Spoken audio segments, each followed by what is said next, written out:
This is the Mistress Carrie Situation Report for September 19th, 2025. New releases out today include Milestone from 38 Special, the deluxe edition of Die About It from Bad Wolves, Dead releasing Resent, Lindsey Buckingham and Stevie Nicks re-releasing Buckingham Nicks, the reissue, I Prevail releasing Violent Nature, Lenny Kravitz releasing the digital deluxe edition of Circus, Mike Tramp releasing Songs of White Lion Volume 3, and 9 Inch Nails releasing the original motion picture soundtrack for Tron Eris. A new song is out from Aerosmith and Youngblood today.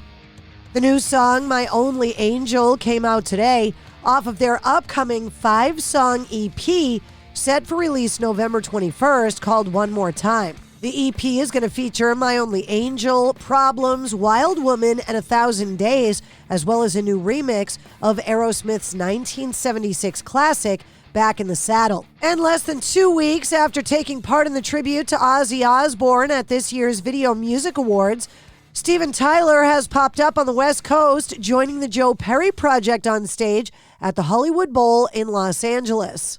Steven Tyler joined the band on stage for Walk This Way and Train Kept a Rollin'. Slash from Guns N' Roses also joined the band for a version of Aerosmith's Mamakin, a song that Guns N' Roses covered on their debut EP Live Like a Suicide in 1986.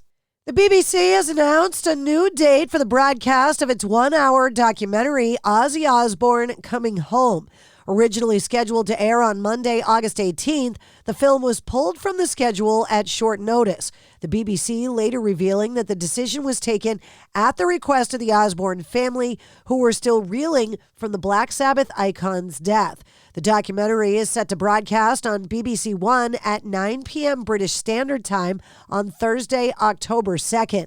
Ozzy Osbourne Coming Home is said to be a, quote, candid and moving portrait of one of Birmingham's favorite sons and the remarkable relationship with Sharon. It reveals they faced a monumental battle, both on a professional and personal level, to defy Ozzy's health problems, to move home and pull together one final gig. Now, Paramount Plus this week also announced that their documentary, Ozzy No Escape From Now, is a 2-hour film chronicling the last 6 years of Ozzy's life, from falling and breaking his neck in 2019 to finishing that one final gig back in July. Ozzy No Escape From Now is set to premiere on Paramount Plus on October 7th. In a new interview, Def Leppard guitarist Vivian Campbell was asked how his diagnosis of Hodgkin's lymphoma back in 2013 changed his perspective on life and his approach to living it. He said, "I can tell you it made me spend more money.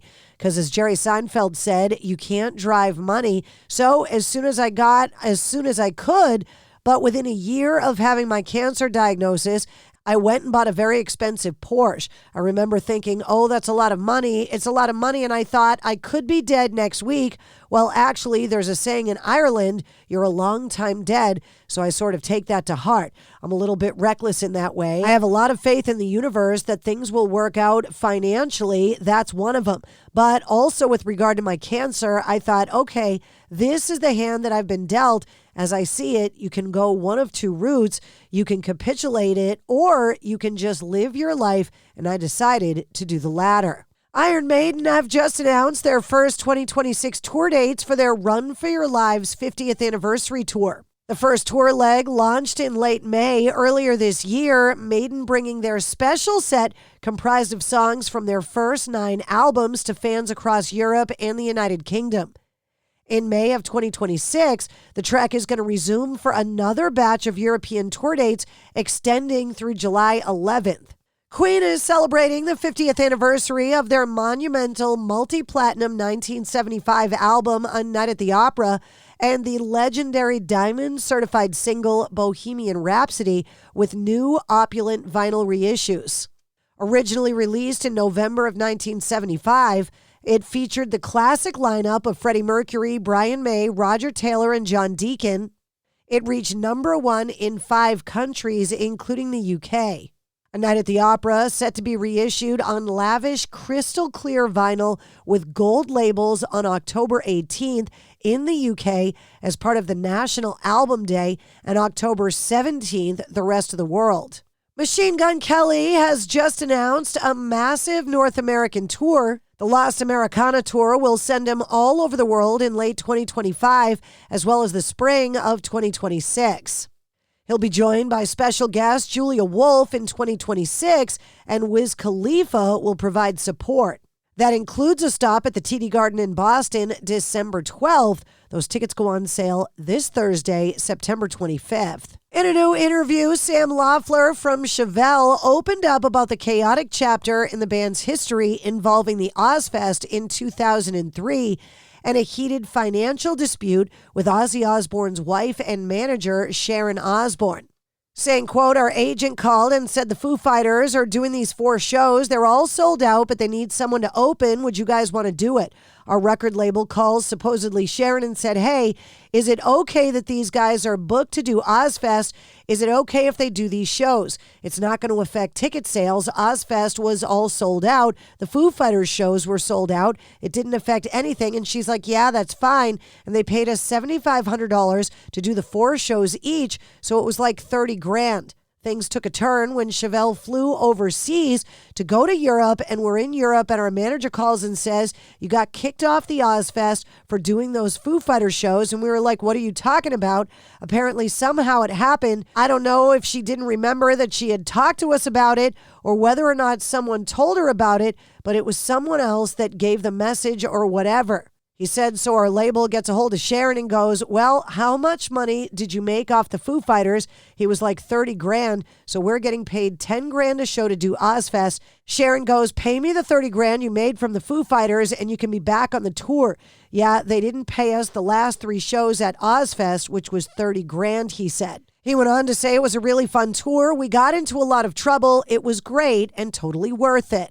Bob Dylan is set to perform at this year's Farm Aid 40 at Huntington Bank Stadium in Minneapolis on Saturday. Dylan joins a star-studded lineup of the annual music and food festival that features Farm Aid board members Willie Nelson, Neil Young and the Chrome Hearts, John Mellencamp, Dave Matthews with Tim Reynolds and Margot Price, as well as Kenny Chesney, Billy Strings, Nathaniel Rateliff and the Night Sweats, Lucas Nelson, Trampled by Turtles, Winona Judd, Steve Earle, and more. Since 1985, Farm Aid, with the support of artists who contribute their performances each year, has raised more than $85 million to support programs that help farmers thrive. Prolific Nashville songwriter Brett James Cornelius was killed in a small-engine airplane crash on Thursday near Franklin, North Carolina. Authorities confirmed that none of the 3 on board survived. Details of the crash are limited as the NTSB and the FAA investigate. The Nashville Songwriters Hall of Fame, which James was inducted into in 2020, revealed the news, saying, quote, "We mourn the untimely loss of Hall of Fame member Brett James." The Columbia, Missouri native had over 800 of his songs recorded by various artists, with his compositions contributing to albums that have sold more than 110 million copies. He penned numerous hit singles, including 27 that reached number 1 on the charts. Carrie Underwood's Jesus Take the Wheel, Cowboy Casanova, and Something in the Water, Kenny Chesney and Uncle Kracker's When the Sun Goes Down, Jason Aldean's The Truth, and Martina McBride's Blessed. And all signs appear to be pointing towards another leg of the My Chemical Romance Long Live the Black Parade tour being revealed sooner than later. Cryptic billboards and advertisements and stencils related to the band and the concepts tied to their 4 times platinum album have been spotted in select cities this week, including Minneapolis, Minnesota, San Diego, California, Detroit, Michigan, New York City, and more being reported. And that's your sit rep. For more details on all of the stories, check the links in the show notes of this episode.